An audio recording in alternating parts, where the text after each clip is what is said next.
Para saudara dan saudari yang Tuhan cintai, selamat pagi dan selamat bertemu lagi dalam renungan harian dari Paroki Santo Fransiskus Assisi Apio, edisi hari Kamis, tanggal 22 Januari 2026, dalam masa biasa yang kedua.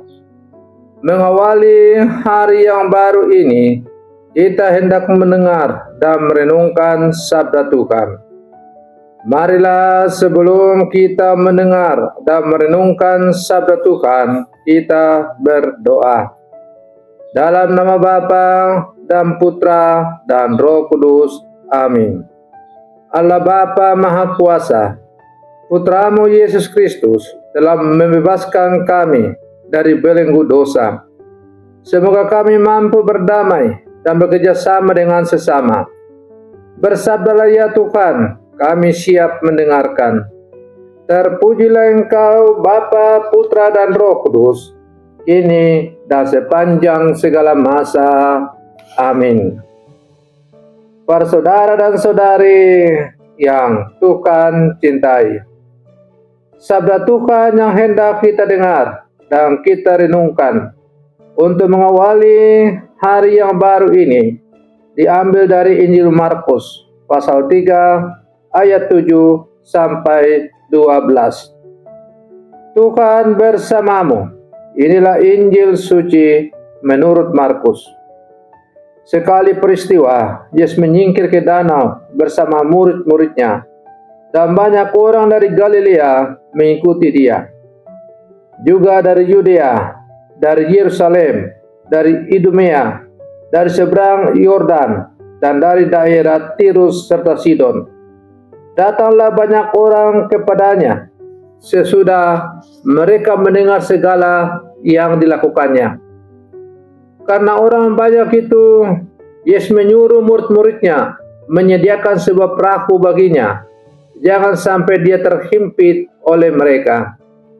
Sebab Yesus menyembuhkan banyak orang, sehingga semua penderita penyakit berdesak-desak ingin dijamah olehnya. Bila mana roh-roh jahat melihat Yesus, mereka jatuh tersungkur di hadapannya dan berteriak, "Engkaulah Anak Allah."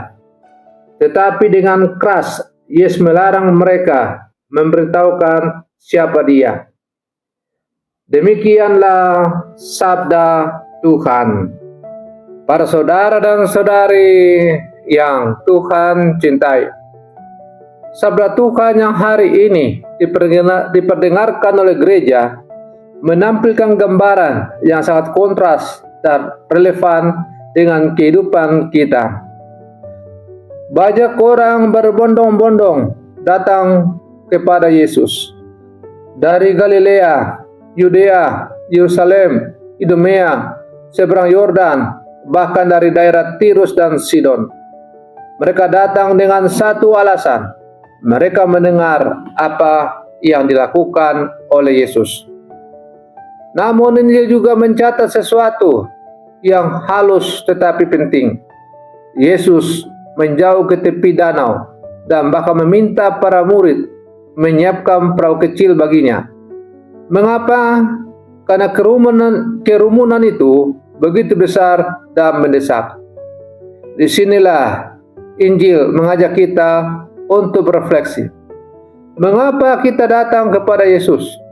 Apakah karena imannya mendalam atau karena kebutuhan dan kepentingan pribadi semata? Para saudara dan saudari yang Tuhan cintai, kerumunan datang karena mereka melihat mujizat. Orang sakit disembuhkan, kerasukan dibebaskan, penderitaan diringankan. Mereka ingin menyentuh Yesus, berharap kuasa keluar dari dirinya. Ini bukan hal yang salah. Yesus tidak menolak mereka. Namun, Injil menunjukkan bahwa kedekatan fisik tidak selalu berarti kedalaman iman. Banyak orang dekat dengan Yesus tetapi tidak sungguh mengenalnya. Menginginkan berkat-Nya tetapi belum siap menerima salibnya. mencari pertolongannya, tetapi belum tentu mau mengikuti jalannya. Pertanyaan renungan bagi kita semua, apakah saya datang kepada Yesus hanya saat saya butuh, atau karena saya sungguh ingin hidup bersama Dia? Para saudara dan saudari yang Tuhan cintai, Yesus mundur ke tepi danau dan meminta perahu kecil. Ini bukan tanda penolakan, melainkan tindakan bijaksana. Yesus tahu bahwa iman tidak bertumbuh dalam kerumunan yang hanya mengejar sensasi. Ia ingin relasi, bukan sekedar euforia. Pertobatan bukan hanya kekaguman. Murid bukan hanya pengagum. Dalam hidup rohani kita, kadang Yesus juga menjaga jarak. Doa terasa kering, permohonan belum dikabulkan, Tuhan seolah diam. Namun justru di situ Yesus sedang mengajar kita iman yang dewasa, iman yang tidak bergantung pada mujizat semata. Para saudara dan saudari yang Tuhan cintai, Injil mencatat hal yang mengejutkan. Roh-roh jahat berteriak, "Engkaulah anak Allah." Mereka tahu siapa Yesus, tetapi Yesus melarang mereka berbicara. Mengapa? Karena pengakuan iman tanpa kasih dan ketaatan tidak menyelamatkan. Ini peringatan keras bagi kita sebagai murid-murid Yesus yang hidup di zaman sekarang. Mengenal ajaran gereja belum tentu hidup sebagai murid Kristus. Aktif dalam pelayanan belum tentu memiliki hati yang diubahkan. Hafal doa belum tentu sungguh mengasihi Tuhan dan sesama. Iman sejati bukan hanya pengakuan di bibir, tetapi penyerahan hidup. Yesus menyembuhkan banyak orang, tetapi Injil Markus selalu mengarah pada satu tujuan, pertobatan dan pemuridan. Mujizat bukan tujuan akhir dari karya Yesus, melainkan pintu masuk atau sarana menuju perubahan hidup. Berubah dari egoisme ke kasih, berubah dari ketergantungan pada dunia kepada kepercayaan pada Allah, berubah dari kerumunan anonim menjadi murid yang setia. Yesus hari ini bertanya kepada kita semua sebagai murid-muridnya yang hidup di zaman sekarang, apakah engkau hanya ingin disentuh olehku atau mau berjalan bersama aku? Para saudara dan saudari yang Tuhan cintai, maka Injil hari ini mengajak kita untuk jujur pada diri sendiri. Kita semua pernah datang kepada Yesus karena luka, masalah, dan kebutuhan hidup, dan itu manusiawi. Namun Yesus tidak ingin kita berhenti di sana. Ia mengundang kita untuk melangkah lebih dalam, dari pencari mujizat menjadi pencari kehendak Allah, dari penonton menjadi murid, dari kerumunan menjadi sahabat Tuhan.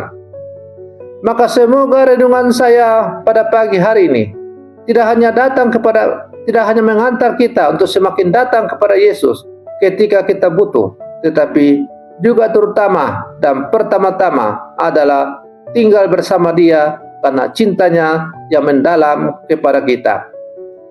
Para saudara dan saudari yang Tuhan cintai, mari kita akhiri renungan pagi kita ini dengan berdoa.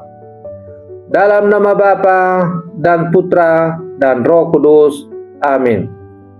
Tuhan Yesus Kristus, Engkau mengenal hati kami lebih dari siapapun. Engkau tahu mengapa kami datang kepadamu.